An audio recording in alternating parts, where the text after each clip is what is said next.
இந்த ஒரு ஸ்டேஜ்ல மட்டும்தான் நம்ம பல் சொத்தையை வந்து நம்மளால ரிவர்ஸ் பண்ண முடியும். பல் சொத்தையில எத்தனை ஸ்டேஜ் இருக்கு, எப்படி ரிவர்ஸ் பண்றீங்க டாக்டர் அப்படின்னா, முன் பல்ல ஈஸியா தெரிஞ்சிரும். பட் கடவா பல்ல இருக்கிறப்போ நிறைய பேர் இதை கவனிக்க மாட்டாங்க.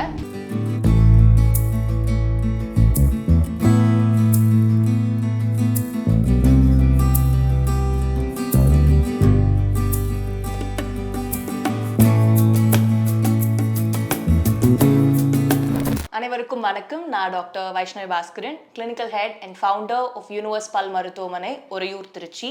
எங்களோட யூடியூப் சேனல் மூலயமா உங்கள் எல்லாரையும் சந்திக்கிறதுல எனக்கு ரொம்ப மகிழ்ச்சி.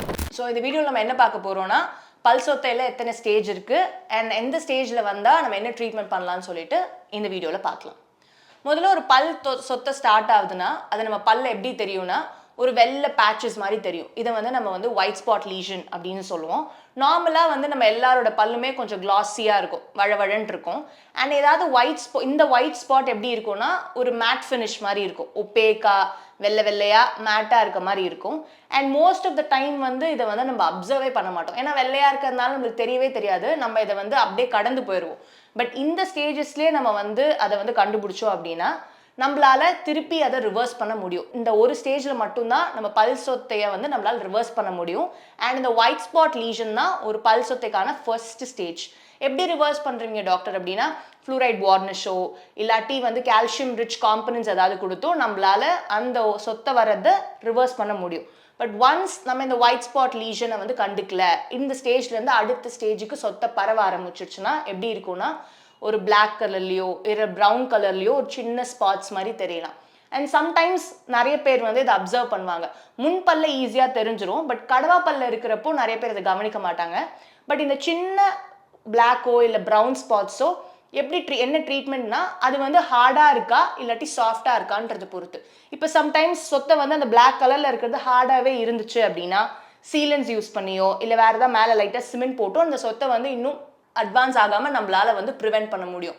பட் ஒன்ஸ் வந்து சாஃப்டாக இருக்குது, அதாவது அந்த இனாமில் வந்து சொத்தை வந்து கேவிடேஷன்னு சொல்லுவோம், ஒரு குழி மாதிரி ஃபார்ம் ஆயிடுச்சு அப்படின்னா நம்மளால இதுக்கப்புறம் அந்த சொத்தையை ரிவர்ஸ் பண்ணுறதுக்கான சான்சஸ் நம்மக்கிட்ட இல்லை. அப்படி குழி மாதிரி ஆயிடுச்சு, சொத்தை பரவிடுச்சுன்னா நம்ம அந்த எந்த இடத்துலலாம் சொத்தை இருக்கோ அந்த சொத்தையெல்லாம் ரிமூவ் பண்ணிவிட்டு ஒரு சிமெண்ட் யூஸ் பண்ணி அடைக்கிறது தான் நம்மக்கிட்ட இருக்க ஒரே ஆப்ஷன். பட் இதில் என்ன பிரச்சனைனா, நான் சொன்ன இந்த ரெண்டு இதுலேயுமே எந்த விதமான சிம்டம்ஸுமே இருக்காது. அப்போ எப்போ சிம்டம்ஸ் வரும்னா, இனாமலில் சொத்தை இருக்க வரைக்கும் எதுவுமே தெரியாது. அதிகபட்சமாக ஒரு பிளாக்கான டாட் இருக்க மாதிரி தெரியலாம், இல்லாட்டி சாப்பாடு வந்து போய் மாட்டுது, அந்த ஓட்டையில் வந்து சாப்பாடு மாட்டுது, இவ்வளோ தான் அதிகபட்சம் இருக்கும். பட் அதையுமே நம்ம கண்டுக்கல அப்படின்றப்போ இந்த சொத்தை அடுத்த ஸ்டேஜுக்கு போய் பல்லோட 2வது லேயரான டென்டின் கிட்ட போயிருச்சு அப்படின்னா மைல்டாக கூச்சம் கொடுக்க ஆரம்பிக்கும். சில்லுனோ இல்லை ரொம்ப சூடாவோ ஏதாவது சாப்பிட்டா கூச்சம் கொடுக்க ஆரம்பிக்கும். எனாமலை கம்பேர் பண்ணுறப்போ அந்த 2வது லேயரான டென்டின் வந்து ஒரு சாஃப்டரான ஸ்ட்ரக்சர். ஸோ இனாமலில் சொத்தை பரவுறதை விட டென்டினில் சொத்தை இன்னும் வேகமாக பரவும். ஸோ சீக்கிரமாகவே சொத்தை இன்னும் ஆழமாக இருறதுக்கு வாய்ப்பு இருக்குது. அண்ட் நிறைய பேர் வந்து நம்ம இங்கே ட்ரீட்மெண்ட் பண்ணுறப்ப சொல்லுவாங்க, மேலே பார்க்குறதுக்கு சின்னதாக தான் டாக்டர் இருந்துச்சு, ஆனால் நீங்கள் எக்ஸ்ரேல காட்டுறப்பையோ இல்லை நம்ம ப்ரொசீஜர் பண்ணுறப்போ ஃபோட்டோ எடுத்து காட்டுறப்பையோ இவ்வளோ தூரம் அரிச்சிருக்கே அப்படின்னு சொல்லுவாங்க. ஏன்னா மேலே வந்து சொத்தை வந்து ஒரு சின்ன டாட் மாதிரி தெரியலாம், ஆனால் அது பரவுறப்போ ஒரு கொடை மாதிரி விரிஞ்சு தான் சொத்தை பரவும். கீழே ஒரு ஃபனல் மாதிரின்னு வச்சுக்கோங்களேன், அந்த மாதிரி தான் சொத்தை பரவும். ஸோ மேலே இருக்க சைஸை வச்சு அந்த சொத்தையோட ஆழத்தையோ இல்லை எவ்வளோ டீப்பாக போயிருக்குன்றதையோ நம்மளால ஜட்ஜ் பண்ணவே முடியாது.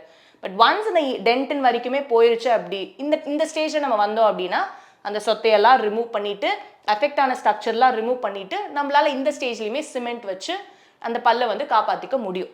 இல்லை நம்ம அப்பயுமே அந்த லைட்டாக கூச்சம் தான் இருக்குது, அப்படி இல்லை நம்ம அப்பயும் விட்டுட்டோம் அப்படின்னா இந்த சொத்தை பல்லோட 3வது லேயரான வேர் பகுதி, அதாவது பல்ப்புன்னு சொல்லுவோம், அந்த பகுதிக்கு போயிடும்.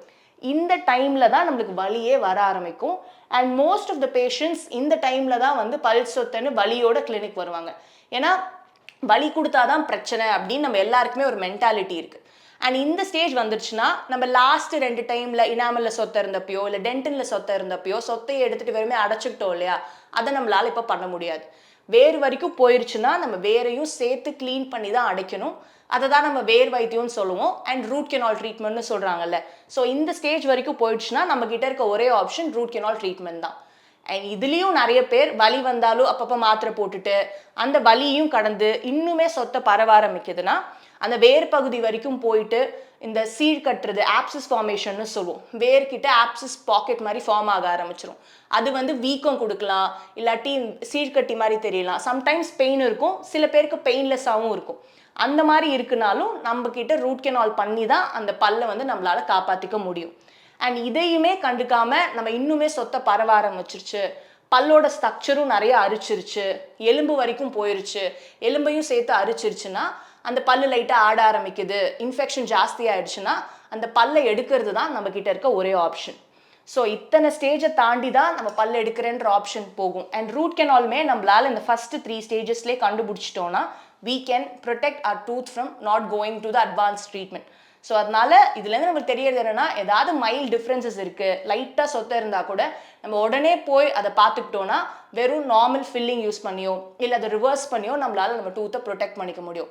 இக்னரன்ஸ்னால நம்ம அதை கண்டுக்காமல் ரொம்ப நாள் விட்டால் தான் தேவையில்லாமல் அட்வான்ஸ் ட்ரீட்மெண்ட்ஸ்க்கோ இதுக்கெல்லாம் போகிறதுக்கான வாய்ப்புமே ஜாஸ்தி இருக்குது. ஸோ இந்த சொத்தை சம்மந்தமாகவோ நான் இந்த வீடியோவில் சொன்ன ஏதாவது சம்மந்தமாகவோ உங்களுக்கு ஏதாவது டவுட் இருந்துச்சுன்னா கண்டிப்பாக காமெண்ட் செக்ஷனில் காமெண்ட் பண்ணுங்கள். We'll be very, very happy to reply. And thank you for listening to the video. Thank you so much.